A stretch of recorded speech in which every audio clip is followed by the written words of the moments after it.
I put myself in the shoes of my elders, my relatives, who have looked at me a certain way or made me felt a certain way. And in many ways, obviously from my opinion, they were very much the antagonist in that situation. Like, oh, I'm trying to get better, but they're pushing a certain agenda. But when you say that, it makes me think about whether they recognize that it's more than just language. It's more than just the language that I'm speaking. It's essentially how I view the world, how I view myself, how I experience things. Yeah. So maybe that's why I've experienced the pushback in the way that I have with regards to drifting from my culture. There's they see government policies, economic agenda that dispossess them. Like they can tell a few decades ago things seemed like it was better and things are getting worse and worse. And it gets worse and worse to the same degree that you people are speaking this more and more of this your English.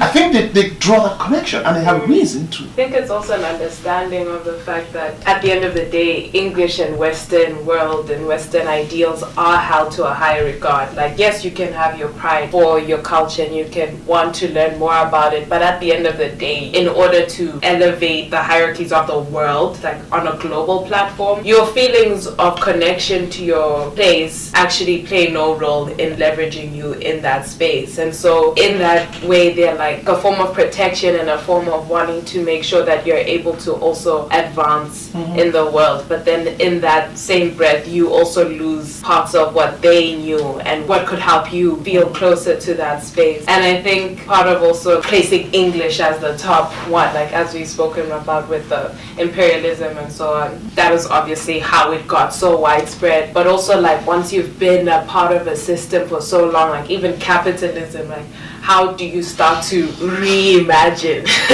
something different when this is the only thing everyone knows? What do you do from now to make it something else? Like you can't borrow another ideal because that's already been broken apart. So like how do you pick something? And really I think it also brings to question like if globalization itself is possible, because at the end of the day globalization is always going to leverage one certain ideal more than the other. There's no mesh that it can make. Like at some point, yeah, obviously you can gain more ideas, but there's still going to be one central point where everyone has to meet, and it's deciding like which language is that going to be, for example, and if we decide on that, why? At this point we didn't get to choose why it's English, but we can at least question the history of that and which parts of it we would need to discard in order to try to attain more of an integrated outlook. But at the end of the day, I don't think there's any way to make it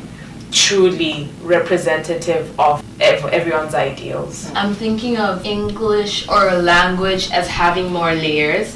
And I find it pretty unique how, irrespective of where your parents are from in the country, if I, for example, was to grow up in Spain and go to school in a language that is Spanish, even though there wouldn't be that connection to my roots, at the end of the day, Spanish would be the language that ties me to my upbringing and to my childhood and to who I am fundamentally. So it just goes to showing how language is this important thing, but it's also just like this concept and isn't even real.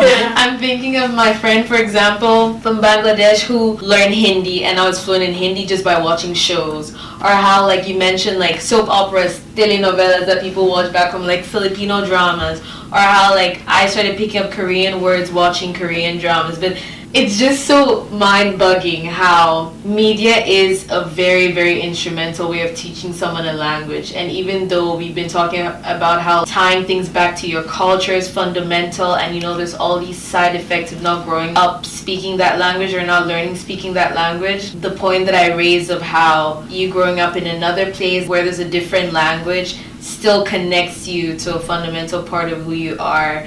It's just very interesting.